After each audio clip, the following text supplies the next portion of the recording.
Okay, guys, good evening, YouTube. Welcome to episode number 5 of this season for FPL Family. The season is but weeks away, Sam. It is but weeks away, and we have to address the most important thing that has happened today. The most important thing that's happened today is now drafts are being ripped up left, right, and centre.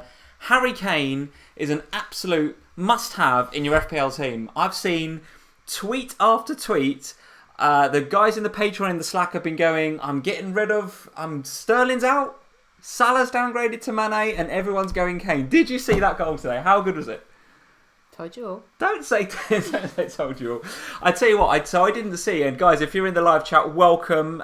We should do the welcomes. I'm Lee, this is Sam. Welcome to FPL Family. If this is your first ever FPL Family live stream, and it might be for a few of you, we've had a phenomenal amount of followers over the last couple of weeks, and since our last live stream, and a load more subscribers. So thank you guys for coming along, joining us here on FPL Family. I didn't watch the game, but if you're in the live chat and you watched the Spurs versus Juventus game today, what are you making of Harry Kane and the rest of the squad? Because it's a good performance, right? From what I saw, Lucas Moura, a goal and assist. Scared, aren't you? You're scared. I'm not in any way scared. Not in any way scared. But have you got any thoughts on the game? Did you see any match reaction?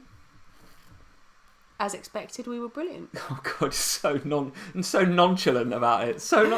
I must admit, I follow a couple of guys on Twitter who actually did watch the game, and yes, Harry Kane's goal was absolutely out of this world. But apart from that, he was a little bit, just needed a bit more game time, and he needed a bit of to get up to speed. I don't know. I think we all have to we have to remember with all of these things, it's the same with every team, isn't it, at the moment?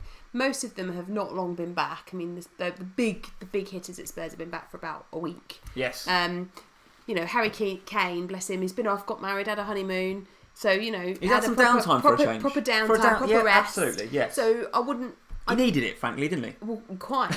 And I would be surprised if he came out all guns blazing in 45 minutes against Juventus, But nevertheless, it was a reasonable Juventus side, I think. It was a reasonable-ish Spurs side. Ndombele coming on. Assist. First touch, guys. First touch for Ndombele in a Spurs shirt, and he gets an assist. How are you feeling about that? Honestly, I said to you a few times, haven't I, that I was really excited about him and what he would add to the team. Getting an assist with his first touch wasn't things I thought he was going to assist. He's settling in all right by the looks of it. Yeah, that wasn't something that was on my list of things I was pleased with him about. It was like, you're going to sit back, you're going to defend, you're going to do all of that good stuff. Well, listen, more on Spurs. Amazing. More on Spurs as we go through tonight's live stream, guys. Obviously. But we are here for our Ask Us Anything. We're doing a Q&A tonight. We've got some questions that we've got from Twitter. We've got some questions from the patrons in the Slack. Yes. You've had some questions from the Instagram community as Yes, well. I have, yeah. So we've picked out a few different questions from those different communities. But also, guys, we're going to be getting questions from you guys in the live chat. So make sure you get in there.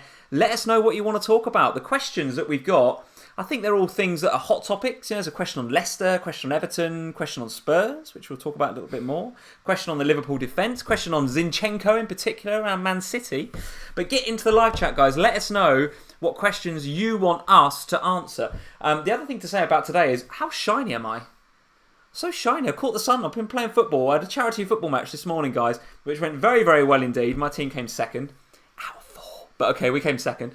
I look very bronze and very shiny. Look, you can tell it wasn't on my neck. Look.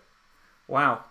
Seriously shiny face. Are we actually talking about this? We are actually talking about my shiny face. One thing I want to move on from my shiny face. Look at all those photos of me. Before we get, I'll move on from my shiny face, and before I get onto the questions and answers, I want to talk about the FPL summer meetup that we had a couple of weekends ago, which was organised by Tom from Who Got the Assist. So absolute kudos to Tom, absolutely brilliantly organised. It was brilliant as always. It was just great, wasn't it? Yes. It was just great, and to the point where I didn't want to leave. It was brilliant, and we had probably the earliest night we've had in a very long time via the Cheesy Chip Shop in St Pancras, which was particularly good. Amazing. Particularly good. But thank you to everybody that joined up. We met Kun Karam was there, picture in the middle. We met Kun Karam. We met FPL Chancer. Aaron Boyle was there. We met Josh there as well. There's Tom from Who Got the Assist. Aaron Zera and Jeff as well from the Captain Picks pod. So we met a whole host of you guys. I did. Yeah, you did. I noticed that. You were in every picture, and I'm kind of like, I look like I'm just gate crashing you and Aaron there, as if to say, please, can I be in one of your pictures? You're with Karam as well. I'm with Karam as well, yeah, but it feels a bit like you went and I was busy talking FPL. I'm talking strategy. We're just not doing selfies the whole time. You said before we got there, last time we were rubbish and we didn't take any photos. Take some photos. So I did. Oh, okay, well, there you go. There's a whole host of photos. Of me? Of you. Photos of and myself. some of me from the FPL summer meetup, which was great. So, guys, if you came along to that, it was good fun. Then thank you for coming along and saying hi to us. It was great. Really, really great. And look forward to doing more of those in the future. I think Tom wants to do more. Maybe again in Christmas we might get together. So, absolutely brilliant. Really nice to meet you all. Really nice to meet you all. Let's crack on with the questions then, Sam. I want to get into the live chat to start with. We've got questions lined up from all of our communities, from Patreon, from Slack, from Twitter and from Instagram. We've got those lined up. So if you guys in the live chat start going quiet, no problem. We can get into those questions. But I know you guys. Chat ever quiet? I know you guys. You won't go quiet. You won't go quiet. So before we do that, let's have a look and see who's in from the community. Get the glasses on. Andrew Yee is here. Andrew, good evening. Welcome. Martin Boyle is here. He says Lee is the third wheel. Feels like it, Martin. Felt a little bit like it that night, I'll be honest. Dave Grinnell is here. How you doing, Dave? Carrie256, here of Patreon fame. Carrie, welcome to the live stream this evening. Steve Wynyard is here, your friend and mine. Steve Wynyard. FPL, yeah, Pitch is in. Zane is here. How you doing, Zane? Very nice to see you. Kyle is here. Kyle Vineyard, nice to see you, buddy. How you doing? Danny McDonald is in. Jeff Adams is here. Good evening. Welcome, Jeff. The other Jeff Holt, Jeff with a J and Jeff with a G, both here. Lots of Jeffs in this evening. So Jeff Holt, welcome. Good evening. He says, good luck for 2019-2020, guys. Thank you, Jeff. Good luck to you too. Going to be a long old season, but I'm already pumped for it. For it. How's your draft looking? We're not really going to be talking drafts on this live stream, but just want a quick, how's it looking? I'm actually quite pleased with them at the moment. Yeah? Been tinkering a lot or just, settled? Is it settled? I kind of feel like there's one or two spots that are still open for change, but otherwise I'm fairly confident that it's a hat trick. Okay, very good. Well, if you want to see Sam's latest draft, or you want to see Sam's strategy for beating me and getting the hat trick this season, the 3 in a row, then head over to Instagram. It's not going to be easy. It's such a git. Head over to Instagram at FPLFamily on Instagram if you want to go and follow Sam over there. Tom FLJM, thank you for joining us, Tom. Crackerjack is back. Crackerjack was here last live stream, so Crackerjack, thank you for joining us again. Fancy Football Focus, Cameron Rawcliffe, Ala Turner, Moose City United, who gets the award for the craziest name of this evening. So thank you, Moose, for joining us. And a whole host of you guys are in, so thank you very much for joining us. Right, so there's our Twitter. We're on Twitter and Patreon. Want to check us out, Instagram, check us out. All the links are in the description below. You guys know the drill. Go and check out the descriptions. Right, question, Sam. This is a pure questions and answers. We're not tinkering with drafts. We're not talking about who we've got and who we've got and you've got. Guys can head over to FPL Family Twitter and Instagram if you want to find that out, or indeed check out our previous videos because we've got latest draft videos, which the vids guys getting up to like 12,000 views, by the way. Or indeed, thank you very much. Head yourself over to the app or the FPL website and find our. Yes, of course, because we are, of course, working with the official game again this year. We've done a couple of pieces already. So if you want to head over to the official FPL app, you'll find us on there somewhere if you dig around amongst the articles and the videos. The cool videos they've made of our team so far. Absolutely, yes, amazing. Absolutely. So let's get into the live chat, Sam. I don't want to start with the predetermined questions. We've kind of done that. Okay. They're all ready to go, and we will cover. Well, you haven't told me what most they of are. them on purpose because I want you to freestyle. I want you to just come up with these answers. You want me to fall over and make a mistake, don't you? Just freestyle, yeah. So here we go. Let's. Yeah. I absolutely do, yeah. So let's get into the live chat. Let's answer a couple of questions from here. Diraj is in. Diraj, how are you doing? He's saying Mendy back sooner than expected. What is going on there, Lee? Does that change the Z factor for us? Now we have a question a bit later on about Manchester City defenders. In fact, why don't we look? Having said that, I'm not going to cover that. Why don't we have a look at this? We also had a very similar question from the Patreon Slack community.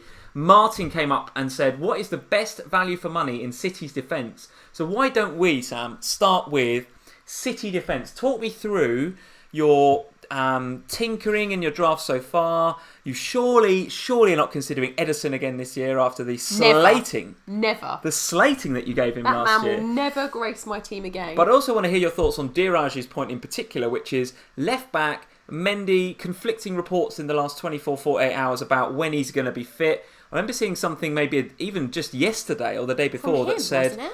I don't think it was specifically from... It might even have been from him, actually. I think he came out and said he's not ready. So he came out and said, or some official source in the club came out and said, he's going to miss the first month. Right? He's going to be fit for a very long time. That's what I heard. Then there were some reports that I think Diraj is talking about today, where actually there's some reports about he might come back a bit sooner because he's gone out travelling on the pre-season tours and stuff. Right. So I'm inclined, Diraj, to consider the official sources more, especially if it's him, rather than the sources that came out from today. But just in that context, tell me about Angelino, Mendy, Zinchenko. Who do you feel is going to get that left back slot? And to Martin's question, where is the value going to be in the City defence? Oh, wow, there was 2 questions in one there. Right, so let's start. There's actually quite a lot of questions in one there. You just blew my mind. Let's start with the left backs. So in my opinion, I think Mendy is a problem waiting to happen if you go with Mendy. Sure. I just think that we learnt last season that Mendy is a bit in and out in terms of, obviously he was very injured for a lot of last season, so it wasn't necessarily his fault. But even when he was fit, what we didn't see from Pep is a commitment to playing him. And I don't see that changing this season. Do you think Pep even likes him? No, not really. I don't think many people like Mendy, actually. I think he's a bit of a disturbance in the dressing room, I honestly do. So and I don't think Pep likes big characters. I think Pep likes to be in control. I think he likes harmony in the dressing room. And I think Mendy he just disrupts that a little bit, as does Delph, by the way. I think Delph, having watched the Manchester City Amazon Prime documentary for you guys that have watched that, Delph is quite a... I won't say it's a disruption, but he is a really loud voice in the changing room. Hence why he's gone, I suppose. And and he's got the move now, right? He's gone to Everton, who frankly might need a little bit of that in their dressing room. Mm-hmm. And if you remember what Pep did with Joe Hart when he first come to the club, completely blanked him. So there's this recurring theme of Pep not really liking kind of big characters. And to that end now, I think a City have got a problem insofar as, I don't want to go off on a tangent, but they've got maybe a question to be asked around their captaincy as well. Because Vincent Kompany, no longer at the club, so who's going to be the captain? And Pep hasn't really come out and said who it's going to be yet. So is Mendy? I think you guys in the live chat saying it. In one of my first drafts, I had Mendy. I think on his day when he played, certainly when he played last season, great value for money, assists, gets in dangerous areas. Very very good FPL asset. But just don't think Pep trusts him. So to that end, I think you've got to go Angelino or Zinchenko, have you? And I think I know which one of those two I'd want. Well, I don't buy into the Mendy thing at all. I think, we saw a couple of seasons ago how good Mendy can be on his day, but I don't buy into it at the moment. In terms of who I think is going to get that left back spot, I mean, I know we've banged on Matip a lot over the last recent weeks on our various social medias, but the changing number thing... Go on, Zinchenko. Yeah, I think for me, if it's going to be any of the 3 of them, it's going to be Zinchenko. I think, he's in all of their promos, everything you see about the new kit launches, he's kind of front and centre in them now. You don't put somebody in there if you don't think they're going to be part. It's why if you look at the Spurs ones, there's no Eriksen in them. Yeah. Because there's no guarantees. It's you put your players who are going to be front and centre in your team. But putting your Ederson biases to one side for a 0.5 more. Yes. Guaranteed going to start. Going to get minutes. Going to tick the 6s over. Surely that sort of call it a guarantee, but that sort of guarantee of starts. Is that worth the 0.5, or is Zinchenko there? And could Zinchenko get amongst the assists as well? Yes, I think he can. Okay. But for me, the City defence is so important to the way my team is going to work and to the way I think the Fantasy League will go this year in terms of, much like the Liverpool defence last season, you're going to need to be on the right one, which is why, for me, at the start of the season, I'm going to invest in Laporte. I'd rather have the most expensive one. You're going Laporte, are you? I am, absolutely. 6.5, I think he's worth $1 million over Zinchenko. Yeah, because I'd rather start the season with the most expensive one, knowing that then if somebody else in that City team is like Zinchenko, becomes absolutely nailed and plays really well, I'll just drop him down and save myself $1 million that way. It is incredibly difficult to start the season with, say, Zinchenko. If he then doesn't play, it's hard to find that $1 million early on to go up. It does give you the flexibility, confidence thing that says, Laporte for me on that wild card last year, if you remember back to when I got him, he was unbelievable for me for those last few weeks. It was game in, game out every week. Okay. Assists as well as those clean sheets. So for me, I'm going with Laporte because it's the safe option. Okay. Well, I'm currently on Zinchenko, guys. I think I subscribe to what we said before about the new number and in the promo videos, and I've been saying this on Twitter, and people are like, come on. But I do buy into that a little bit. I do buy into that. I do think that Pep sees him as, I don't know, I'd like to think he's regular left back now. And you guys in the live chat saying, exactly as I think. I've seen Angelino now, well, not a lot, right? And he's coming back to Man City. But in the pre-season game the other night, I can't remember who City were playing, but he looked off it. He didn't look like, a starting City left back, put it that way. So right now, guys, in the FPL family, we are a little bit split. You're going Obviously. Laporte and I'm going Zinchenko. I think to Diraj's point and to the point that Martin was making, I don't think there's any question that you'd want a City defender. No. It's just who's the best value for money. If you're a bit risk averse, Ederson probably. If you fancy a bit of a risk, it's Zinchenko. If you want all out guaranteed and probably going to get the odd assist as well, then you paid your money, you take your choice, you get Laporte. There's also the shout out for Kyle Walker as well. Yeah, we shouldn't forget Kyle Walker, right? 6 million. Yeah. Yeah. Okay. So a little bit cheaper than Laporte. And a differential compared. No one's really. The Twitter community isn't really talking about him. I don't know whether he's any higher in TSB, whether he's highly picked in the game, I don't know, but I suspect think so. not. No, I think he is the overlooked City defender of them all. Okay, all right. Well, there we go. City defensive talk over. Let's get into the live chat and see what you guys are saying. Again, guys, come at us with your questions. Let's hear them. Let's see what you guys are saying. Let's take a couple of questions here. Let's see. Azzy, thank you, Azzy, for the super chat. He is saying, who do you expect to be Laporte's centre-back partner? I think City have got some business to do. I think they've got some business to do in this summer, and don't ask me why, guys, but I've just got a smelly feeling that they're going to nick Maguire off United. Do you? I do. I just got a feeling that they are going to nick. I don't know why. I just feel like that could happen. Outside of that, they're obviously being linked with Ake, and although he'd be a nice FPL asset if he starts, I don't see that he's kind of Man City starting centre half material. Ake, yeah, a youngish player, isn't he? To answer the question, I think it's John Stones, isn't it? Don't you think that Ake? See, I think, and a lot of you laughed at me last time I showed my first draft and it had Ake in. But I genuinely think that Ake is a very, very good defender. Just playing with a very, very poor Bournemouth defence last year. I think if he's playing alongside the likes of Laporte and Ederson and Kyle Walker, he's a brilliant defender. The guys in the live chat are saying, breaking news, Maguire, it looks as if Maguire's going to United. That's absolutely classic. I like Ake. That's when I get a feeling. I know it's right. I just know it's right, yeah.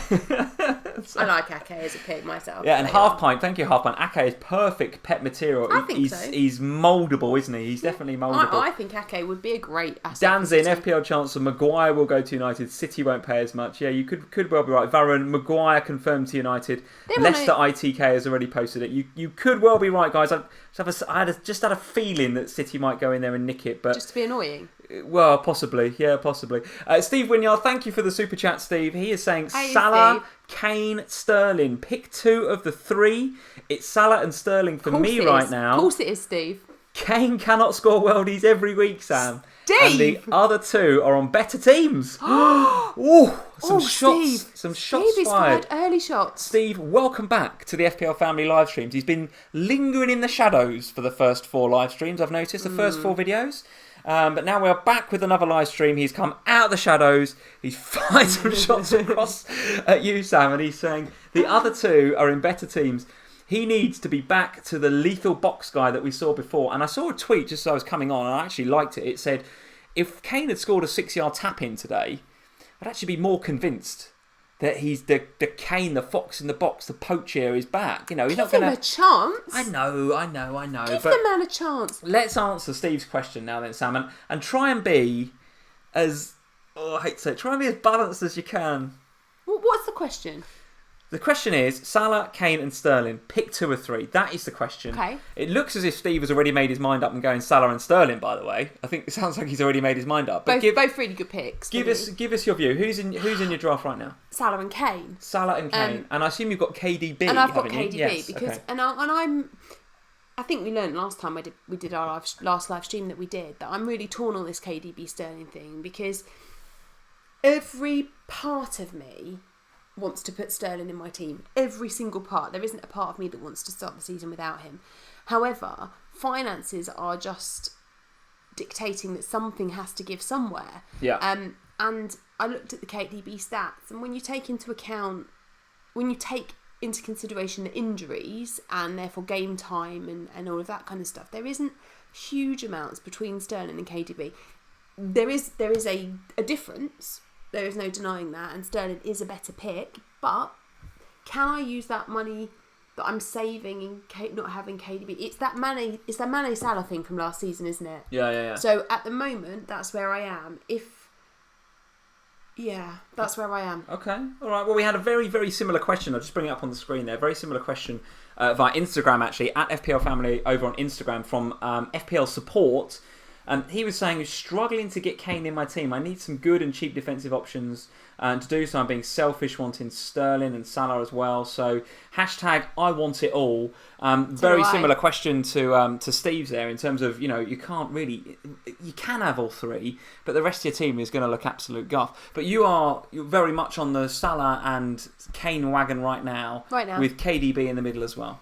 Right now, yeah. Okay, all right. Well, I'm personally on the Salah and Sterling right now. I think, and that's not to say that I don't fancy Kane as an option. I think 11 million. If I could have all three, I'm hashtag I want it all as well. I'd love to have Kane. I know. But and I do think that I want some Spurs coverage going into the season as well. I really like the look of Lucas Moura today. A lot of the guys that were tweeting about the game as they were watching it, he got a goal and assist today. So let's not overlook that. Kane's goal clearly has got the Twitter sphere going crazy. But let's not overlook that Moura had a good game. A goal and assist for Moura. 7.5 in FPL, guys, for this season. As a midfielder, with Heung-min Son suspended for the first couple of games, and you guys will know this, right? You're all FPL experts. Son suspended for the first two games. I'm backing Moura to do well in those first two games. And if you look at the way that Spurs are set up, there's options now for Poch. Once he's got his full squad back and he's got Ndombele sitting there, he's letting everybody else play. All those players that can play are going to be vying for maybe 2 or 3 spots. Ain't no way he's dropping Dele Alli. Ain't no way he's dropping Kane. So you've got kind of... Who have you got? You've got Lamela and you've got Moura and Son and... Eriksen. You've got loads of players kind of vying for 1 or 2 spots there. And I just think Moura is going to go into those first 2 games and go, right, I've got to show something here. Absolutely. I've got to show something, because come game week 3, if I've not performed in the first 2 game weeks, well, Son's going to take my place. Absolutely. And I'm not going to get back in that side, and it's going to be a slug to get back in. So I think Moura has got a great opportunity, first 2 game weeks, to go out and show that he's going to start the season as he left off last year, and I think he will. And I think, the Spurs... from a Spurs fan point of view, for just a second, I think the reason why Moura becomes a really interesting FPL asset is because when Moura plays with Kane, they play up top together, which is what we saw today in that friendly. They play alongside each other, and with Ndombele there, Kane did stay forward. So somebody was asking me on Instagram earlier, where was Kane? Was he deeper? No, he wasn't. He was more attacking. He's on the halfway line, wasn't he? He and Moura were playing together up top. Okay. In a 2 striker fashion, which we don't really see at Spurs very often anymore. But when it's Son, we do see a difference in the way that we set out. Yes. So I think how did Son look? Son, I think, looked pretty good as well today from the reports I've seen. I think from an FPL point of view, we have to kind of park Sonny for a couple of weeks. 100% you do, yeah. Because with the suspension as it is, I thought Dele Alli looked good as well today. Nothing really major in terms of contributions, no goals, no assists, but did look decent. So there was a lot of real positives out there from a Spurs point of view. So I'm really interested we've got a game in China in a few days' time, really interested to watch that and see how we're setting up again. Okay. 2 more questions for you on Spurs, 2 very quick ones. Okay. One from Carl Vineyard. Carl, thank you for the super chat. He's saying, is Jan Vertonghen a good option, Sam? What are you thinking of Jan Vertonghen? Yeah. Never a bad option, is he? Never a bad option. How much is he in the game? 5.5? But yeah, they all pretty much are, aren't they? I think he is a really good option, yeah. I think... Nailed on, isn't he? Oh... He plays. Yeah, he plays. Yeah. If he's fit, he plays. He and Toby, noticed Toby was captain today. Was he? Right, okay, interesting. And has gone on the tour, unlike the ones we're happy to let go. So did Eriksen travel? Yes, he's there. Okay. Rose? No. Rose is going, isn't he, basically? He's been allowed to stay at home and talk. Okay, all right. So that's why I'm going to chuck 2 names at you now. 2 names at you. You've got to tell me yes or no. Would you have him at Spurs? Ryan Sessegnon. Yeah. You'd have him? Why not? Okay. Gareth Bale. Oh, if Gareth Bale comes back, it's all my dreams come true. Literally. Did you see what Zidane said about Bale? I hate Zidane. He's now on the list because he's been horrible to my Gareth. You be careful what you say. He might come and headbutt you. We can try. He's honestly. I'll kick him where it hurts. Honestly, guys. Oh God. Right. Honestly, no. In all seriousness, it was horrible. Poor form. You don't speak about Gareth Bale like that. That man. Did you you remember the heroics? Yeah, heroics for Spurs, Sam. But if I was a Real Madrid fan, I think I would. I don't know if I'd side with Zizi, but I'd probably say. Yeah, what is Bale really showing me in that side right now? He's picking up 600 grand a week or whatever it is. Now, it's not his fault that 2 seasons ago Real Madrid gave him a 5-year contract worth 600 grand a week. His golf handicap is absolutely amazing right now. But they don't play him. But they don't play him. So how can he show anything? Yeah, but I know that you're leaping to the defence of Bale, but I just wonder whether he's Gareth. not showing it in training. Maybe he's just not showing it, and on that basis, Zidane's happy to get rid of him. Now, if he comes back to Spurs, Poch takes him under his wing. It could all be different. Come home, Gareth. If his hunger's being questioned, then I did hear a rumour that we're getting both the Sessegnon brothers. Sessegnon's got a brother? Yeah. Right, okay, good. One on each wing. Are you playing? One's going back out on loan. I think Ryan Sessegnon could be a very good player for you. Very good. But let's see. Let's see what you guys are saying in the live chat. Mustafis is saying, yes, Gareth, come home. Come home, Gareth. Come home. All is forgiven, Gareth. Harry Brewer is saying, Lee, you're absolutely, totally wrong. Bale won Champions League for Real last season, so what are you talking about? With his Benny Blanco is saying, Bale is going to Besiktas. Besiktas, is he? Well, it wouldn't surprise me if he goes to somewhere like China. He was going to China, yeah. I don't know. Let's see what else you guys are saying in the live chat. Let's have a look. Ketan Barat simply says, come on, you Spurs. That's all he says. Eric Lord says Zidane is crap. I don't know if we could go that far, but I don't think he's doing very well at managing Gareth Bale. He was an alright player, wasn't he, Zidane? Yeah, he's an alright player. He's not being very kind. Let's have a look at another question then. Matthew Little, thank you for joining us tonight, Matthew Little. He is saying, Sam, Perez or Tielemans? Perez or Tielemans? A very straightforward question. Do you know what I find intriguing about all of this? Go on. It's always Tielemans or Perez. But what about Maddison? Well, listen, I do want to get to the Leicester question. I absolutely want to get to that in a minute, but I can't overlook the super chat. Another super chat from Steve. Thank you for the super chat. Is he come back to abuse me some more? Let's read it. He says Mora is the only Spurs player worth a look at. Worth a look. The others looked absolute guff last season, and Son suspended, but Mora after 2 games as a rotation, which plus Spurs can have Bale. I wouldn't want him for United. More shots fired. Champions League finalists. Absolute guff last season. Well, there we go. We've got. Who finished above who in the league last year? You've gone up an octave, Sam. You've gone up an octave. You need to come back down. Steve, remind me, what competition are you playing in Europe this season? Moving swiftly on. Steve, I do like it when Steve's in and we get to have a little bit of banter. It's a good bit of United and Spurs banter. I do enjoy Bale it. suddenly rocks up at United, you're going to be heartbroken, aren't you? I'll never forgive him. I'll never forgive him. And I'll blame Steve. You'll be blaming... If Bale goes to United, Steve, it's your fault. You heard it here first, live on FPL Family. Steve Wynyard will be responsible for Bale going to United. Let's go back to the Leicester question. Great question. I want to cover this off. We had a very similar question from @DML Key. So thank you, DML, for sending this via Twitter. If you had to take one, who would it be? Tielemans or Perez? Now, I think that question is being asked simply because they are both 6.5. They're both the same price. You do have to have a bit more for Maddison. When we get to your answer, I'd like to, obviously, for you to expand on that a little bit and talk about Harvey Barnes, potentially, and of course, Maddison at 7 million. Harvey Barnes coming in a little bit cheaper, I think, than 6.5. Is he 6 or 5.5? 6, I think. I was going to say he was 5.5. Okay, well, you guys in the live chat can tell us. But listen, first and foremost, Sam, Tielemans or Perez, 6.5 for both. What are you saying? I mean, I really like the look of Perez in pre-season. He's got a couple of goals already, right? Yeah, but didn't he twist his ankle yesterday? Yes, he did. But I think he came out. 6. I think Barnes is 6. Okay, but I think Perez came out himself on Twitter and said, actually, he's all right. He's fine. Right, he's fine. My view is very much that I really, really like Tielemans. I liked Tielemans last season. I thought he was outstanding in the back end of last season, and I actually really wanted him to sign for Spurs this season. Can I put a cat amongst the pigeons for a little bit with Tielemans?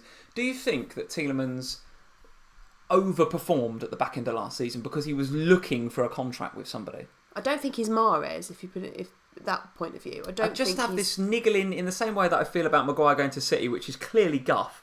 Maybe you guys will completely call this guff as well, but I just have this niggly feeling that Tielemans played out of his skin to get a Premier League contract. Now he's got it. Is he going to be quite as good? I do like him. I think he's a quality player. You subscribe to that? Or you think he's going to be? No, he's going to be think good? he's decent. I think. really Yeah, do. I do think he's decent. I think he's decent, and I think as far as Leicester go, I think he is a fantastic asset that they've bought. I think you're right in what you say in that he did have a brilliant end to the season, but he was also decent during the course of the season as a whole. Harry Brewer is saying Tielemans is too defensive. Tielemans, he sits too far back. Do you think? But to remember, the improvement in Tielemans came about like the rest of Leicester when Brendan Rodgers joined them. He's not exactly NDD, is he? He's not centre defensive midfielder. He is more of a sort of Henderson-y sort of role, isn't he? Yeah, and you know, so how do I feel about? I really like Tielemans.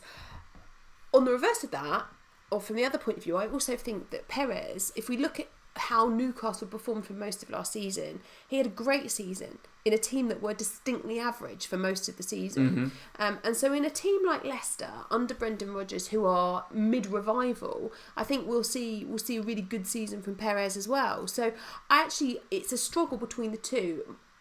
Because he's played there before, because he knows the system, I would go Tielemans over Perez. But I can absolutely see the value in having Perez as well. Okay, I saw a nice stat there a second from Martin Boyle. Martin, thank you for joining us this evening. Martin, one of our patrons, so thank you for joining us. Perez, he says, Tielemans scored 4.8 points per match. Perez scored 6.1 points per match. For Newcastle. And his position has gone from forward to mid for Perez. And you're right, it was at Newcastle. So Perez, therefore, is an absolute no-brainer. Value versus Vardy. Also, we know Vardy, I think, is going to be a great option this year, by the way, Vardy. But you have to pay a bit of a premium for him and fork out 9 million quid. So what about Perez then? 6.5, probably, and we don't know this, but probably going to play off of Vardy in that sort of number 10 role, I guess. I don't know. Yeah. So any Leicester fans on, if you guys, any Leicester fans tuning in tonight, let us know what you think Rodgers' setup is going to be. But Perez is surely, you know, as you said, right, great points per game. Yeah. Played for Newcastle last year. Yeah, who were rubbish. Now he's in midfield. Surely it's a good option, 6.5. He definitely is a good option. He 100% is a good option. I just always feel a little bit, and I've said this before, I feel a little bit wary. Now, actually, that wariness is disappearing a little bit the more I watch Leicester play pre-season, because my fear is always that when teams go out and they sign lots of players in a short space of time, like we've seen at Leicester, that there's a bit of kind of a disruption while they all kind of bed in, a bit like we saw at West Ham last season. Yes. But actually, what we've seen with Leicester so far, I think because Brendan's fairly new at the club as well, and he's in there sort of, you know, getting his bits done. Okay. We've seen that Leicester in pre-season so far have looked like a much more settled unit, which makes me feel a bit more easy about putting a Leicester asset in my team. Okay, all right. I think if Rodgers was coming in this summer and had to build something from scratch, I'd want to wait and see. But he's come in and he's proved he's done well. He's done well with that team, and he's got players that he wants in. Yes, he obviously rates Perez, right? So I think it's going to be a good season for Leicester. I honestly do. The questions are coming in thick and fast, Sam. So we've got to speed this up. We had a question in a super chat from Crackerjack earlier. Thank you, Crackerjack, for the super chat. He is saying, which player from a newly promoted team can provide a good backup / rotation option for the season? What position are we talking about? He hasn't really specified. So have you got any newly promoted team players in your FPL team right now? Who are you looking at? So I've actually got two. Now, one of them is a bit problematic because I've just signed a new striker today. So I had Billy Sharp, but they've just signed this new bloke. I can't remember what his name is now. He's not in the game yet, but it'd be interesting to see how that pans out pre-season. But the one I really like is McGinn at Aston Villa. Yes, okay. So yes, I really like him. So if you look at the underlying stats for Aston Villa over the course of last season as a whole, McGinn had 40 shots inside the penalty box last season. And if you look at people like Jack Grealish, I think he and the Aston Villa striker from last season, I can't remember his name now. Abraham. Yeah. Yeah. They had 42 combined. Okay. McGinn had 40 on his own. He scored goals, got assists. For me, he looks like the Aston Villa, and he's much cheaper. It's like a mil cheaper than Grealish. He looks like a really good option for that. Anybody in defence? Because I think Crackerjack's question here is more about backup and rotation. So I think we're talking. I think Crackerjack more sort of defence 4.5ers. Anybody that sort of you go Who's with in the there. 4.5? Well, I think if you were looking at Villa and the Villa fixtures, I think of the three. Norwich, Sheffield. Norwich have got some nice players, right? Max Aarons, I think, is a nice 4.5, but I want to see how Norwich start the season. and their fixtures are difficult enough that I'm happy to sit and watch. Yeah. Whereas, if you look at Villa, for example, they've got, obviously, you guys in the first game, which is very difficult, but then they've got some reasonable fixtures, right, where you'd like to think they could pick up some points. So players like El Mohammadi, I think he's a starter for Villa. Players like Tyrone Mings at 4.5. If you speak to the Villa fans on Twitter, so if you guys are following Adam Hopcroft, go follow Adam Hopcroft on Twitter. He's a big Villa fan, knows his stuff about Villa. And he is saying that Tyrone Mings is a very, very good signing for them. Very good signing. Okay. I think he was either on loan. I think he was on loan there last season, and came in particular the second half of the season was a rock for Villa at centre half. Maybe he was under JT's wing a little bit. Maybe John Terry giving him a bit of coaching. Who knows? But Adam in particular, and a lot of the other Villa fans, very happy when Tyrone Mings made that move full time. So at 4.5, I don't know if you're going to get anything above and beyond a clean sheet. I don't know what his goal threat's like. I don't think he's that creative in terms of assists. But if you're looking for a 4.5 player that's nailed on in that Villa side, I think Tyrone Mings is there. If you want another option, Target also plays for Villa, so there's another 4.5 option there. And I think the rotation between Villa and Burnley is quite good as well. I haven't checked this out, guys, but maybe Crackerjack, you can tell us this in the live chat. I think if you look at the rotation between Burnley and Villa, it's quite good for a number of weeks at the beginning of the season. So if you coupled up a 4.5 Burnley defender, of which there are a few, and you coupled that with a 4.5 Villa defender, you might be onto a winner there. You might have a nice rotating pair at the back. Okay, interesting. So there we go. So plenty of options, Crackerjack. Plenty of options. But for me, I think you would want to look at Villa of the three. I don't know if I want to touch Norwich to start with, and I don't really know enough about Sheffield United. I need to scout them a bit more. Enda Stevens, isn't it, in defence at Sheffield, I think. I think it is. I think it is. But the guys are saying El Mohammadi, yes, good shout. Let's go to another super chat. I saw one here a second ago from... Here we go. Isaac192. Thank you for the super chat. He is saying Aubameyang underlooked, Sam. Aubameyang, top goal scorer. Got Newcastle and Burnley first two games. Can go to Kane afterwards if you need to, because Arsenal have Spurs and City in game week 3. So for the first two games, really nice question that. Thank you for the super chat, Isaac.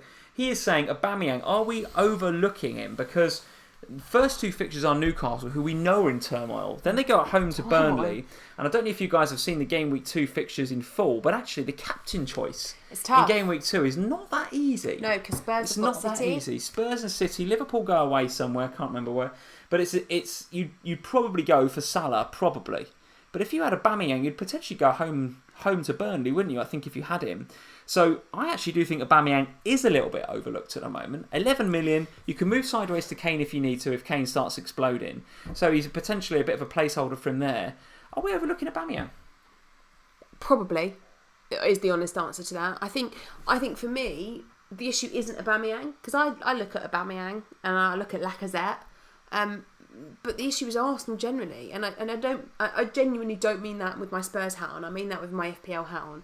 I look at the Arsenal team, and with all this stuff about transfer budgets and who can they sign and who can they afford for 50p and all of this kind of malarkey. Yeah. I just don't think that there is enough. And then, people not wanting to sign new contracts, not wanting to go on the tours, and, the defensive woes that we saw at Arsenal last season. And it doesn't seem like that a happier ship at the moment. And so for me, I'm kind of looking at it thinking, I want to see Arsenal pre-season. Like, I want to see some matches from them to work out, which the best option. Because Ozil played all right the other day. And he came out on Twitter and he was just like, I'm up for this season. He came out and he said, if the manager believes in me, I'll play. Which is a bit like, you've got a contract to play, pal, so you're going to play. He's got issues, that man. I'm sorry. You don't come out and go, if the manager wants me to play, I'll play. No. You should want to play every match. You are a Premier League player for a decent Premier League side who you should, and you're the captain, you should want to play and you should want to win every single match. Let's go back to Aubameyang though. So Aubameyang, you overlooked. Yes, but can you spend that much money on a player when the rest of the team doesn't look as good as it should? Yeah, let's see what you guys are saying. Julian Bennett is saying, not looking at Aubameyang because I'm not sure who's going to be supplying the ammo for him. Exactly. And there's a nice comment up here a second ago. Let's have a look. Worried if Aubameyang will get played on the wing more than striker. That's a nice comment there from Well Lad. Yeah, we kind of saw that a bit last year, didn't we? With Lacazette being preferred up front, Aubameyang wide. Is there a risk that happens again? Yes, of course there is. Of course there is. I actually think that if Lacazette was to get injured in pre-season and be out for 6 months, Aubameyang would be a far better option. Or vice versa. Or vice versa. Yeah, I think you'd see a load of people getting onto Lacazette if Aubameyang was injured. Although I think Aubameyang is more likely to be pushed wide to accommodate for Lacazette. I think if Laka got injured, you'd see Aubameyang move into the middle, I think, and therefore be a fantastic game week 1 against Newcastle. And then Burnley at home. 2 sensational fixtures to start the season. I might just get Torreira for a bicycle kick. Jeez, okay. So I think the answer to the question is yes, Aubameyang probably overlooked, but again, you can't have them all, right? You can't have them all. And at 11 million, you just haven't got the money to have them all. No, and I think that's the issue, isn't it? Is that you look at the likes of Liverpool assets and City assets, and as a team, they look a far better unit. So if that level of budget spend, I'd rather spend it on one of those players. And there's a couple of nice comments from you guys. Ibrahim123, thank you for that comment. And Dark Knight is saying the Arsenal youngsters are FPL bargains. Yeah, Ibrahim in particular is saying about Nketiah. Been very, very good pre-season. I tell you what, I'm enjoying this pre-season because there's some really good youngsters out there at the moment. Brewster is looking great for us at Liverpool. Nketiah is looking good. And some of the City youngsters looking very, very good indeed as well. So, and of course United are now, their whole philosophy is about bringing youngsters through. Mason Greenwood. And of course Chelsea, because they've got no one else. Chelsea because they kind of have to, yes, but Greenwood, as Alex Summerson is saying, he looks really good. He's fantastic. He's even gone on my radar, Mason Greenwood. Well, I think, let's answer this question. Nigel Ntombeni, I think I've said that right. Hopefully I have, Nigel, that surname. He's saying thoughts on Mason Greenwood. 4.5, guys. 4.5. Mason Greenwood. I think, at the beginning of the season, we're all looking at him and going, well, that's just filler, right? It's filler. If you're looking to just burn that third striker spot because, you're never going to play it and we're all investing in the defence and looking at our 5-man midfields, if that's the way you're going, burn that third slot and just give it to Greenwood. If he gets some minutes, fine. Actually, we're now looking at him and saying he's going to get minutes. Solskjaer's come out and said he looks really good. If he carries on performing the way he performs, he's going to get game time. He's come out even and said something like, "I'm considering him for game week 1 against Chelsea." I mean, this guy. If we're going to choose a 4.5, if you're going with the 2 strikers up top, guys, and you want to just stick a 4.5 in that third slot, has to be Mason Greenwood right now, doesn't it? I totally agree. 17, the kid, by the way. Yeah, what a talent! What a talent! And I'll be totally honest. When we did our last live stream and you had Mason Greenwood in the team, I thought you'd gone mental. Genuinely, I was like, "What are you doing? That is ridiculous."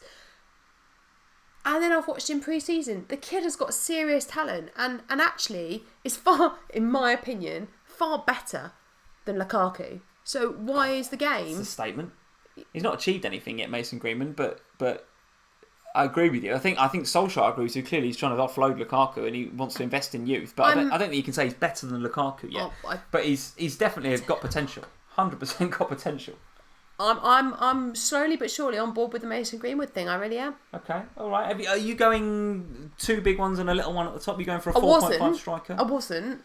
And that's interesting, isn't it? Because a lot of people's whole formation strategy, their whole FPL draft strategy is changing on the basis that Mason Greenwood is now an option. I know, right? Yeah, it's very good. It looks really, really good. So, as you guys are saying, Steve Winyard, thank you. Greenwood better than any 4.5 striker or midfielder, he says. Oh my gosh, have Steve and I just agreed on something? You and Steve have just agreed. This is game-changing Somebody stuff. write down the date and the time. Absolute game-changing stuff. Another question from Crackerjack. Totally. No P in Crackerjack's name. I'm really sorry about that. That's awful. Crackerjack, I'm really sorry, but a really nice question. Thank you for that. He done 2 super chats and I've insulted him. Absolutely terrible. Sorry, Crackerjack. Oh dear. Crackerjack is saying, what Chelsea asset, if any, would you consider? Now, we had a very similar question, I think, and I think it's this one here. Let me just change the screen. Yes. So Vivek Goenka via Twitter as well. Really nice question. Let's talk Chelsea then, Sam, for a little while. Let me read the question. Chelsea assets prices seem too good to be true. In particular, Giroud and Willian, both in at 7 million in the game, of course. Can be great enablers, especially considering it's a top 6 team. Your thoughts on how Chelsea will perform? Surely they can't perform that poorly. So what are you thinking? Some general thoughts on Chelsea to answer Crackerjack's question. That's Crackerjack with a K and not a P. Lost their last pre-season friendly, didn't they? Lost in Japan yesterday, was it? Did they? Yes. Okay. Okay, so here's my honest reflection on Chelsea. I really want to get on board with the Chelsea thing. I really do, because as we all know, I love Frank Lampard and I would like nothing more than to see that man achieve. However, at this point, because Hudson-Odoi and Loftus-Cheek are injured, I don't yet know who I feel confident in backing at Chelsea. Yeah. Now, if Tammy Abraham or Batshuayi, or one of the guys that were out on loan last season appears back at Chelsea and brings back the gusto that they had for their loan. Who do you think right now? Them three: Giroud, Tammy Abraham, Batshuayi. Who gets a spot? If it was me, I'd play Abraham. Do you think? Yeah. I don't think Frank wants to take risks to start with. I think it'd be Giroud. Do you? I do. Yes, I do. And I'm waiting to see, same as you, let's see if Batshuayi suddenly starts performing in pre-season, looks very, very good, then he might threaten. But I think Giroud is just, he's experienced, he's a good target man. I just think he's a very safe option for Lampard to take. I think for us as FPL managers going into the start of the season, you don't need to be taking risks within the first couple of game weeks. So you can, particularly because the Chelsea assets are so cheap. So it means that when we start the season, after a couple of games, particularly given they start with Man United, give them a couple of game weeks. Let's see how Chelsea start. Let's see who's playing. Let's see who makes moves. Because somebody is going to. There is going to be at least one kid in that Chelsea side that makes serious moves early on in the season. And when that happens, they are the players to get on. Even the likes of Mason Mount. Right? Mason Mount looking pretty good in pre-season. Obviously got some history with Frank Lampard from last season. Yes. I just think for me, let's park Chelsea, but keep them very much on the radar. Keep watching them, keep an eye on those assets. They're not going to shoot up in value, those Chelsea assets.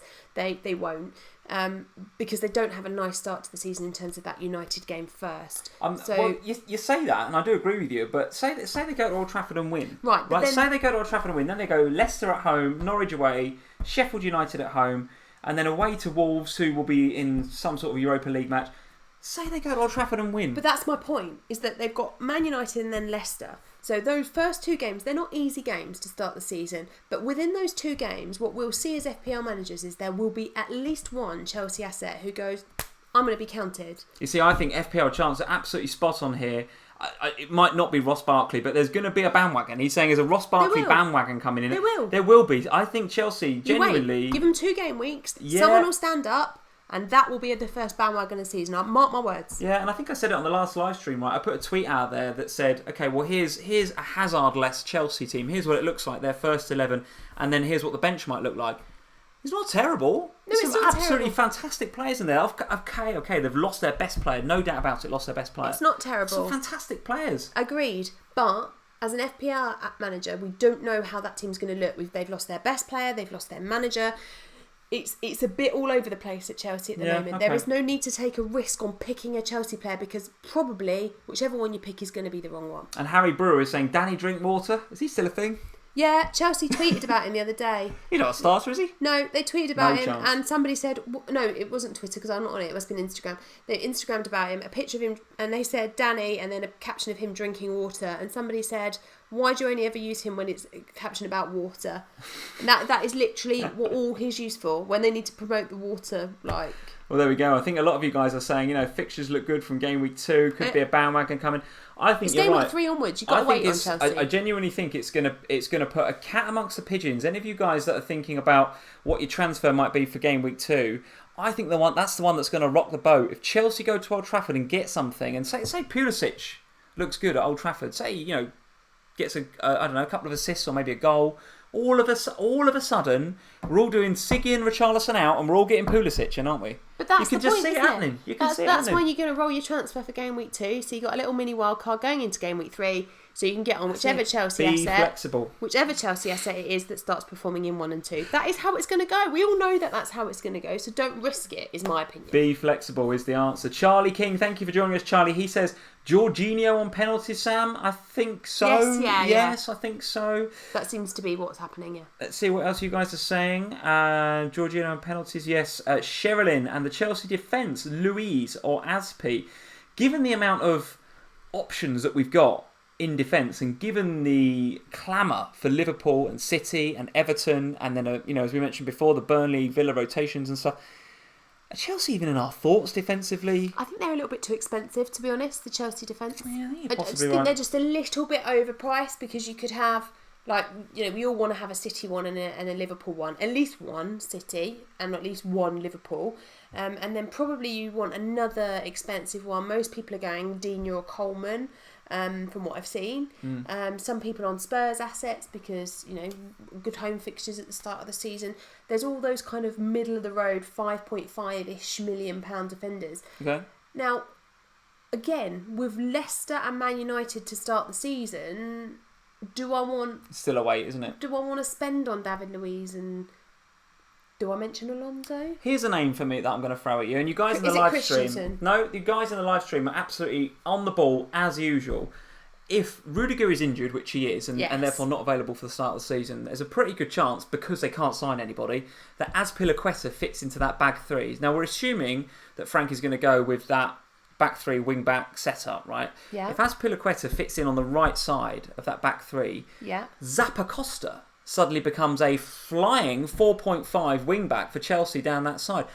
Apart from the fact he's total rubbish, what do you think about Zappacosta? If we could have a 4.5 attacking wing back for Chelsea, we'd take it, wouldn't we?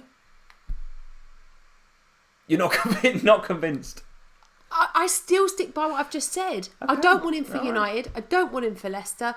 Maybe in game week 3 if he's played the first 2 games. Okay, all right. Well, listen, eyes on Zappacosta. That is one to have a look at. When personally, does this become a thing that we've got to watch what Zappacosta's doing? Hey, listen, I don't rate him at all. I do not rate him. I don't rate him at all. But if I can have a Chelsea defender for 4.5, and I'm expecting Chelsea to be far tighter at the back. We're talking about all these young players, all this new philosophy going forward. They've still got some very, very experienced, very, very good players at the back. Yes, they have. Very, very good young goalkeeper. And I'm expecting Frank Lampard to move Kante back to centre defensive midfielder, where he is clearly at his best. Now, if he can do that and protect that back three, they might become... Stamford Bridge, let me tell you, could become a bit of a fortress. They could be hard to break down. And if Zappacosta's in at 4.5, bombing down, getting the odd assist off his shin, and the odd clean sheet, I'm going to take that at 4.5. Can't we just have Lampard back in the game? What would he be now? FPL, what would he be? I don't know, about 11 mil. 11 mil? Yeah, 11 Absolute mil. Hero. Let's have him back. I'll have him in my team straight away. I saw a question a second ago. Somebody mentioned, I think it was... it's a really good point about... I can't remember who made it, but someone said, what if Alonso comes along, scores in Old Trafford, game week 1, 6.5? Then you know what I'm doing for game week 3. Does Alonso come in? Obviously. Obviously. This is me. I always have Alonso, don't Marcus, all is forgiven. All is forgiven. I don't think in the last 4 or 5 seasons I've ever not started a season with Alonso. I always have him in my first team. He's always pretty much the first in my team, and selection team as well. All right, interesting. First pre-season in ages I've not had him. Optimus Premier is in. He's saying Zappacosta? Really? Are you joking? He's saying Reece James will play ahead of Zappacosta. Well, you could be right. I'm going basically only on the back of one pre-season game that I've seen Zappacosta play right wing. Is it just because you like his name? I do like the name. It's a great name. It's a name I can say, so I'm quite happy with that. It was, of course, Jeff from Captain's Pick podcast. Jeff, welcome. Very nice to meet you at the FPL Summer Meetup. It was his comment. He's saying before that I couldn't remember who made that comment. So yes, absolutely, Jeff. Thank you for the comment. Jeff. He was brilliant laugh. Very, very. What a nice guy. What a nice guy. Captain Alonso week 1. Some of you guys are saying, which I think maybe taking Jeff's comment a little bit too far. We've got one more question, Sam, that we want to take from the Patreon. So Neil Craston, thank you for this question from our Slack channel. So you guys, anybody that's new to FPL Family, or even if you've watched us before, check out the description below at the end of the video, patreon.com/FPL Family. If you want to come and support us, if you want to get involved with our Manager of the Months, where you can win a Premier League shirt of your choice every single month of FPL, starting in August, of course. If somebody could be a Spurs fan and win one, I'd appreciate it. We seem to be giving away a lot of Liverpool shirts. Because our patrons have good taste. We've been through this, dear. We've been through this. The patrons have got fantastic taste. Literally, I think it's just me and Mark, isn't it? Flying the Spurs flag over there. We need more Spurs fans in the Patreon. Yes, please. In the Slack. More Spurs fans. There we go. Shout out to the Spurs fans. There's quite a few Chelsea fans in there as well. There is. There's a few. We're getting a nice little eclectic mix of different fans. It's quite very, a few very good. United as well. Very, we could do with some newly promoted fans. We could, yeah. There's the rogue Watford element as well with Mr. Finley Badders in there. Yes, he's in there. He's in there. Is he in tonight? I haven't heard his name yet. He was in earlier, I think. I don't know if I've seen him. Later. He's probably given up. We're not talking about Watford. He's probably given up. I thought we were going to whole stream without mentioning them at all. Then we've just had the 42 seconds. The designated 42 seconds is now up, I'm afraid. So we do need to move on. Let's talk about Neil's question. Neil Craston, thank you for the question via our Slack in Patreon. Slack is for you guys that haven't heard of Slack, it is a chat platform. Effectively, if you become become a patron of FPL Family, you instantly get access to our Slack, where you can come in and chat to us and all of our patrons, all the guys that we were mentioning before, a lot of the live stream regulars in there as well. So go check out patreon.com/FPL Family if you want to go and support us. Neil's question is, Everton are traditionally slow starters, Sam, each season. Given their great set of opening fixtures, do we go on fixtures alone? Do we double up? Do we treble up? Or does history suggest that actually we should just have Digne and see how the rest goes? So Everton, historically pretty slow. But the fixtures are absolutely incredible. Just while you're answering that, I'm going to bring up the Everton fixtures so I can read them off. Give us your thoughts on Everton. Who's in your team to start with? Well, Digne, obviously. Okay. And You say obviously. Digne over Coleman? Yeah, obviously. So Coleman, so they won 1-0 the other day in a pre-season friendly. Yeah. Coleman scored, Yeah. and he scored with a header from a yard out. I don't know what he was doing there, but Scoring. clearly he might have a bit of a mandate to go forward and get into those sorts of areas. Right? Well, So eyes on Coleman, I'm telling you. Yeah, okay. I mean, it's not that I don't buy into the Coleman thing. It's just, again, I think you look. Now, we all know that Digne has it in him to get sent off and various other things, minus points, come on, do stupid things. But also was amazing in some game weeks last season. Very highly creative, on free kicks, on set pieces, etc., etc. Yeah. So I think for me, with the Everton fixtures the way that they are, it was just an obvious pick to go Digne. Now, I've really struggled, if I'm honest, with the rest of the Everton team and what to do about them.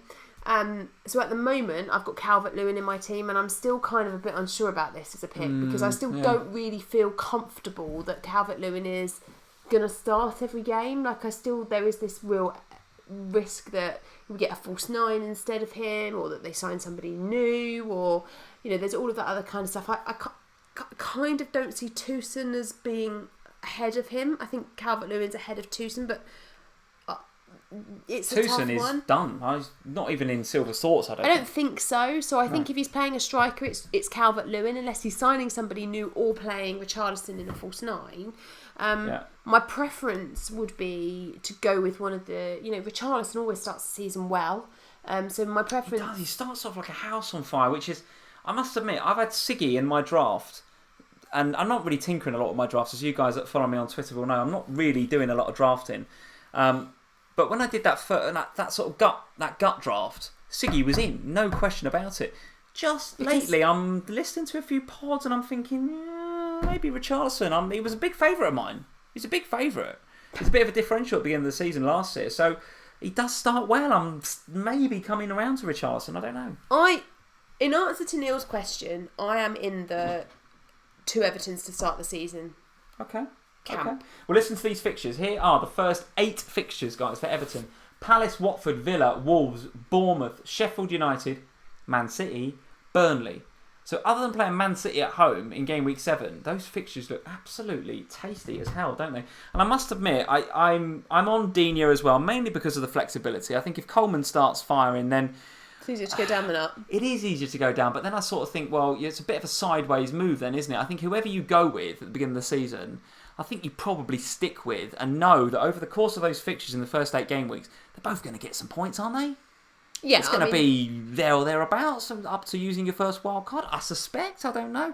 I mean, of the 2, I think actually Digne has got more chance to really explode. We've seen him get a couple of goals in games. We've seen him get 17 points. You're right. We've seen him get -2s for not headbutts. That's Richarlison. But we've seen him get -2s for getting sent off. Yeah. Seamus Coleman, I think, is a bit more of a sort of clean sheet and assist. He will get you the sort of 9 or 11 points. Yeah. So I think over the course of the first, up to between game week 1 and the first wildcard, I think they're going to largely even out. So if you really need that 0.5 for someone else in your team, I think there's absolutely a case for going Coleman. But for me, I've got Digne and I've got Sigurdsson, and right now I'm pretty happy with those 2. Come game week 1, they could easily be Coleman and Richarlison. Could easily change completely. The one thing that I will say, and I saw a comment in the live chat a second ago, it's a really nice comment, is that Idrissa Gueye is only just coming back from the African Cup of Nations. Now, how is that going to affect his game time in game week 1, 2 and 3? Is Silva going to rush him back for game week 1 and get him straight back in there? Or is he going to give him a bit of time to sort of have some time off and get back into the team? And the reason I mention that is because Everton defensively, statistically, are far better off. Far better off when he is shielding that back line. So without him, do they become a bit more exposed? Do we start not seeing clean sheets from Digne and Coleman? Well, when we've got the Delph factor that's playing out at Everton as well now, so I think we What do you make of that? What are you making of that? Delft to Everton? Wants to play football. It must be assured of some game time, Wants right? to play football. That's why he's gone there. He's a defender in the game as well, isn't he? Yeah. Yeah, okay. So he's out of position defender who's probably going to get more game time now at Everton. Mm-hmm. He's got to be an option, isn't he? Got to have a look at him. I think so. I think again, with Everton, I just think you need two. I think you need to start the season with two, because if they don't perform in these early fixtures, then you just get off of them. It's not like they're really expensive or that you can't go anywhere else with them. There's other players in those brackets that are good, but I just think there is a real element of, with the fixtures the way they are with Everton, the majority of FPL managers that engage in the community will have double Everton because the fixtures are so nice. Okay, and you guys are saying, so Karam, Karam, how you doing? Good evening. Hiya. Welcome, Karam. He is saying there's no Zuma to Everton, so they play better with Zuma. And also there's another comment about Zuma. No Zuma, will it affect the defence? Alex Summerson is saying. It definitely will. It absolutely could. I know they've got Mina to come in, so, you know, he was bit hit and miss, frankly, last season. Mina and got an injury, didn't he? So he could come in and do a good job for them. Yeah, wait and see what the impact of Zuma is. I don't know. But listen, we have to move on from Everton because I've had a couple more super chats. There was one from quite some time ago, actually. Michael Munro, thank you for the super chat, Michael. He's saying, we better be quick with these samples. We're already at the hour. Thoughts on AWB if Maguire goes to United? If all of my feelings are wrong and Pep doesn't nick Maguire out from under Ollie's nose and he does end up going to Manchester United, views on the new look United back line with Aaron Wan-Bissaka, who I think is a cracking player, by the way. I know they paid a lot of money for him. I think he's a fantastic defender. And Maguire, what sort of effect is that going to have on United? I know that you don't agree with me on this, and I know that, you know, when I said this on the last live stream that we did, it kind of was a bit, everyone was a bit like, Sam gone mental. Genuinely, I really fancy getting AWB. The thing that puts me off is that Chelsea 5-5. Yeah, but I'm really Not sure. They've played well defensively pre-season. They look much better. They haven't played anybody pre-season. They I played don't- Perth Glory. It doesn't matter. I think the fact that, you know, when you're playing in pre-season, it doesn't matter whether you're playing Perth Glory or Barcelona. It makes no difference. Of course it does. No, it doesn't. In terms of it's about bonding the new players into a team together. It's about seeing how they perform together. So yes, okay, you're not going to have the top quality players coming up against them, but what you do see is the impact that he has on that defence, and you can already see from what AWB is doing at Man United that he is being much more, even in his young age, much more commanding. There's much more of a presence in that back line now. And for me, that makes him a really good option. I really like him. Okay, well, Steve has beaten me to my point. An absolutely fantastic point from Steve. And again, thank you for the super chat, Steve. Without a new CDM, do not touch our defence yet. And I absolutely couldn't agree more with Steve there. More agreement with Steve on tonight's FPL Family. Absolutely incredible scenes. Let's start writing these down. Steve, I think you're spot on with that. But they're going to get Maguire. They get Maguire, very nice. They get AWB, very nice. Look at the successful Premier League teams, the teams that have had real success in the Premier League, be it City with Fernandinho, Liverpool with Fabinho, even Leicester with Kante, Chelsea with Kante. The key point that the absolute player that you need there is that central defensive midfielder. That's why I think someone like Ndombele is going to be such an important player for Spurs, because you've now got that quality protecting the defence, controlling and patrolling the back four, and I don't think United have got that player yet. Is Fred it? No, it's not Fred. He's rubbish. Is it McTominay? Could be. Very, very good young player. I think he still likes going forward a bit more than he likes defending, McTominay, potentially, but I really like him. Is it Matic? Yeah, but maybe for this season, but getting on a bit, isn't he? I actually liked Herrera in that position, but now he's gone to Paris. So who have they got? And you're not going to tell me they're going to stick Paul Pogba back there. Pogba is not going to be there next season, in my opinion, anyway. But even if he is, he's not going to accept being central defensive midfielder. He's going to want to be the horses that run free again, isn't he? So I totally agree with Steve. I don't think I'm going to touch the United defence in FPL because I don't see that they've got that protection. Maybe. I think Maguire goes to United, and I think Maguire and AWB... But why does Maguire look great for Leicester last season? Because indeed he was so good. Yeah. Indeed he was so good, honestly. If United go and sign Ndidi or Jessa Gay or somebody like that, peace. I say they'll do really, really well. But for now, For now. But Man United have got their sure. checkbook out. There's a good chance that they do sign somebody else. They have. Last couple of questions, Sam, before we head off for this evening. Thank you for the super chat, Steve. Wayne Harmon, last question we're going to take tonight, guys. Is West Ham's Lanzini or Fornells worth taking a risk on? A favourite of yours, Sam, from last season, I don't think Lanzini is a risk. I think because I think Lanzini is a cracking player. The only reason I think Lanzini is a risk is because... Injuries? Injury prone, isn't he, Lanzini? Well, yeah, he is a bit injury prone, but I think the reason he's is a risk is bigger than that. I think it's more to do with West Ham. Like, they've signed quite a few players, but are they? But we haven't really seen how that's going to shape out. Like yet. Do you know much about Haller, who's coming for West Ham? No, and I don't know. And this is the other thing is that I don't really know enough yet about these two new blokes. Big that money in signed. FPL. Lots of money. 7.5? Yeah. But there was a lot of. I don't know how it was on Twitter because I don't tweet. However, on Instagram and on the communities that I'm in, there was a lot of chatter about how that was too much money for a player that was untrained in the Premier League. And West Ham paid too much money, or 7.5 is too much money? In the game, too much money. I saw a stat saying that he scored something like 99% of his penalties. It's a pretty good chance he takes over from Noble. Yeah. Now, that's going to take some doing because Noble is very good at penalties. But if this guy's coming in with a pedigree for penalties and he's going to be on them, 7.5. He's going to have Yarmolenko there. He's going to have Lanzini and Fornals, as we mentioned before. Yeah, he'll play at some stage. Then he's got Fornals and Lanzini and Antonio and Felipe Anderson. All of a sudden, West Ham's starting to field a bit of a decent-looking, attack-minded side. Yeah, there's some decent players at West Ham now, and I think again, for me, I'm in the. There's some decent players, but let's see how they all play together. They've obviously, Arnie is what it is. So we've got to see how that... That Lanzini and Fornals? Yes, but let's wait and see. Yeah. I really like Lanzini, but I just feel like you've got to see about West Ham yet. Especially Fornals. I mean, first season in the Prem. Looks good. Looks really nice player. Nice player, but let's give him time. Would be a lovely differential if you're prepared to take a chance. Absolutely. As with Lanzini. Right, guys, that is it. Thank you. There's been a full steam ahead, isn't it? Finley Vadder's just arrived just to mention Troy Deeney right at the end. We've had our 52 seconds, Joe. 42 seconds. You are too late. We've done the 42 seconds. I'm not talking about Deeney. I talked about Deeney on the last one. He was one of our top 7 differentials, if you watched that video. Troy Deeney. It hurt me to put that in there. We went out for dinner last night and Lee talks about Troy Deeney. I did. We were with one of your mum and dad's anniversary, one of their friends, big Watford fan.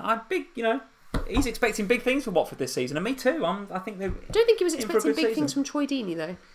No, he wasn't a massive Deeney fan, was he? He was a bit more into Delafeu, to be fair. Pereira. He likes the flair players, which if you met him is a surprise, frankly. He'd think he'd be more into the Deenies and the Decores.